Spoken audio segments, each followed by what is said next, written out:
Welcome to the deep dive. Today we're digging into some really fascinating personal sources you shared, all centered on Manderley exploring legacy, memory, and the struggle for identity under the shadow of a very powerful past. Yeah, it's a potent mix.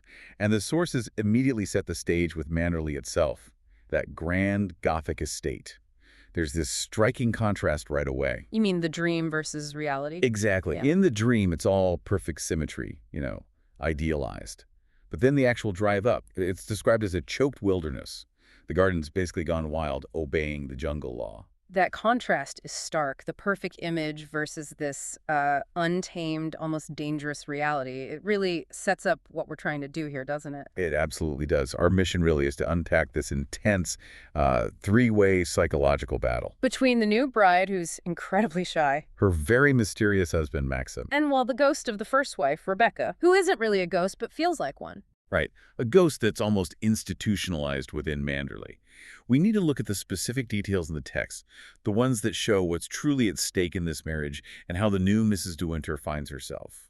Okay, let's kick things off with the foundations of the marriage. They seem pretty uneasy from the start. Talk about the narrator before she even gets to Manderley. Well, the sources are really clear about her intense insecurity. Her social awkwardness is palpable. Words like desperate gaucherie are used. And that ill-fitting coat and skirt, she's described as trailing her employer like a shy, uneasy colt, just completely out of her depth. And compare that to her employer, Mrs. Van Hopper. Talk about status obsessed. The sources mention her monster quill hat and that lorgnette she uses. Like a weapon, almost, to pry. Exactly. A tool for invading privacy. And it's from this sort of social awkwardness and, frankly, misery that Maxim kind of plucks her. But Maxim himself is, well, he's a bit of a black box, isn't he? Very detached, full of secrets. He hates talking about the past. He really does. Famously says, all memories are bitter. He even admits he wants to forget every phase in my existence up until about a year before he met the narrator. That's a huge red flag right there, wanting to erase your entire life. It definitely points to something heavy. Mm-hmm. And there's that really telling moment during the drive near Monte Carlo. Oh, right, where he goes back to that dangerous cliff-top road. Yeah. And he admits he'd been there before with Rebecca. It heavily foreshadows the burden he's carrying. And it sort of reveals why he might have been drawn to the narrator. Because she was different, or... Because she was, in his words, someone who blotted out the past for me. It sounds incredibly utilitarian when you put it like that. So she wasn't chosen for herself, but as a kind of amnesia, an escape route in human form that feels quite cynical. It does raise the question of whether the marriage, at least initially, is anything more than that. Is it a partnership or just a tool for him? And Manderley itself doesn't exactly help her find her footing, does it? The arrival sounds completely overwhelming. Oh, massively. The sources paint this picture of the Manderley breakfast.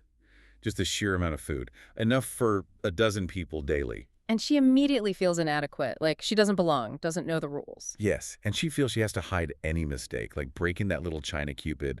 She feels like an intruder. That little incident, breaking the Cupid, it's such a perfect symbol for her whole situation there, isn't it? Constantly afraid of messing up, of being found out. And that fear is immediately picked up on and, well, weaponized by the staff. Especially Mrs. Danvers. Danvers. Described as the Black Sentinel. Rebecca's #1 defender. In her resentment, her contempt for the new wife is there from moment one. The psychological games start straight away. Like putting her in the East Wing. Exactly. Yeah. Deliberately installing her in the smaller, less significant rooms while constantly talking up Rebecca's rooms in the West Wing. Calling them the most beautiful room in the house, looking out over the sea. It's a constant comparison. It makes Rebecca's supposed superiority tangible. It's not just memory. It's reinforced by the house layout, the staff's attitude. And the physical objects, too, right? The things Rebecca left behind. Yes, those lingering artifacts are crucial, like that book the narrator finds. The one inscribed Max from Rebecca. That's the one, in that bold, slanting hand. It's everything the narrator feels she isn't confident, assured. And it unsettles her so much she actually cuts the page out. Secretly, like a criminal looking over her shoulder. That paranoia becomes pervasive. And you start to see it reflected maybe in Maxim's behavior too, especially his reactions to certain parts of the estate. Like the cove and that cottage. His absolute aversion to the cove and the goddamned cottage, as he calls it, it's a huge tell. Something bad happened there. Which connects to that encounter with Ben, the local man with developmental difficulties. Yes, Ben. His words are so chilling because they seem innocent but carry so much weight. He asks the narrator straight out if she's going to put him to the asylum. And then says Rebecca, won't come back no more. He knows something. He's seen something. He's like the innocent witness to the estate's dark secret, confirming foul play long before Maxim confesses anything. But before we get to that confession, the narrator really hits peak identity crisis. It's amplified by, well, some pretty tactless interactions. Absolutely. Even people who mean well, like Maxim's sister, Beatrice. She seems kind, but then she just casually drops that she simply can't see you doing it. Meaning she can't picture the narrator as the mistress of Manderley. Ouch. She's a devastatingly casual dismissal. And the narrator internalizes it completely. To the point where she compares herself to the dog, Jasper, thinking Maxim only pays attention to her occasionally, like the dog. I'm being like Jasper now, she thinks. Reducing herself to a pet, basically. It's incredibly sad. And this feeling of inadequacy, this self-erasure, it all culminates at the fancy dress ball. Ah, the ball. Which becomes the stage for Mrs. Danvers's most brutal move yet. Truly a masterstroke of psychological sabotage. Danvers tricks her, convinces her to copy a dress from a portrait, Caroline de Winter's dress, Knowing full well it was the exact same costume Rebecca wore to her last ball. It's designed purely to provoke Maxim and humiliate the narrator. And Maxim's reaction, absolute fury. Seeing, essentially, Rebecca's ghost paraded in front of him, the narrator is crushed. Utterly exposed. And she overhears the guests, too, whispering she's nothing to look at, just a pickup in the south of France. Just brutal. This absolute low point leads directly to the most dangerous moment, doesn't it? With Danvers in the West Wing. Yes. Danvers finds her in despair and actively tries to push her over the edge, lures her to the window, whispering horrible things. You'll never get the better of her. She's still mistress here, trying to push her to jump. It's the conflict becoming physically life-threatening. Pure psychological warfare aimed at annihilation. But then external events intervene. Just in time. The stranded ship. Right, the steamer runs aground near the cove, which means a diver has to go down. And the diver finds Rebecca's boat, the Gervin, intact. And inside the cabin, a body. Which means the body they buried a year ago, the one identified as Rebecca. Wasn't her. It was, as the sources say, some unknown woman. The whole official story collapses. This forces Maxim's hand. It's the moment the truth finally has to come out. It is. And he delivers that shocking confession, the line that changes absolutely everything. I killed her. I shot Rebecca in the cottage in the cove. I carried her body to the cabin and took the boat out that night and sunk it there.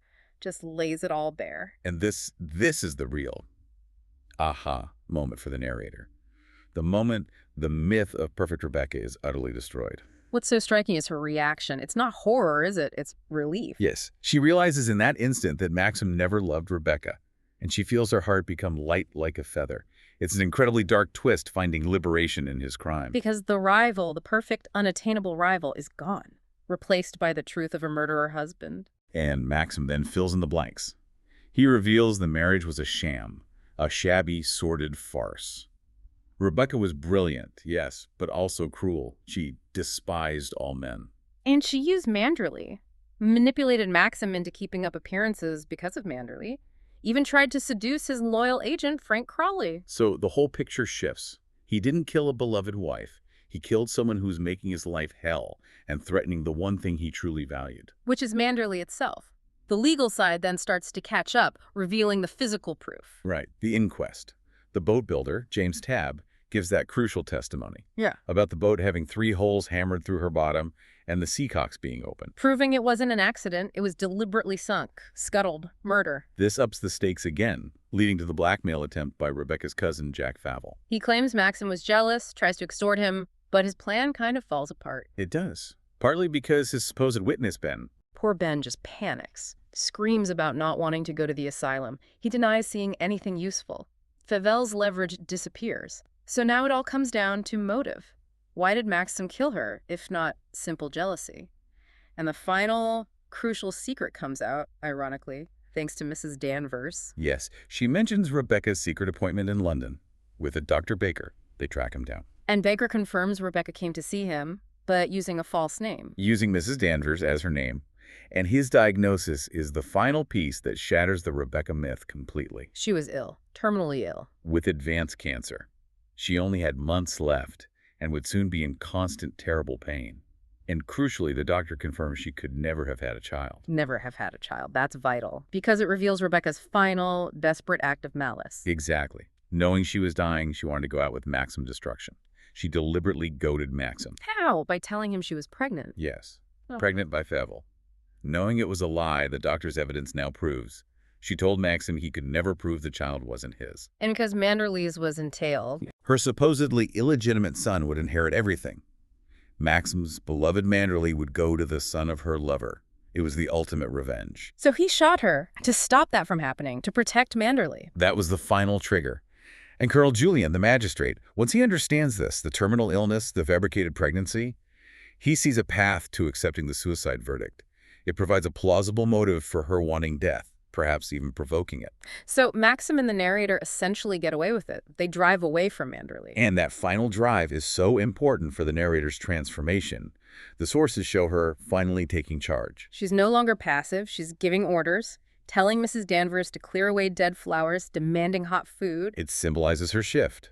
She's found her voice, her authority. She is finally the mistress of the house, even as it burns behind them, metaphorically or perhaps literally. So that aha moment wasn't just Maxim's confession.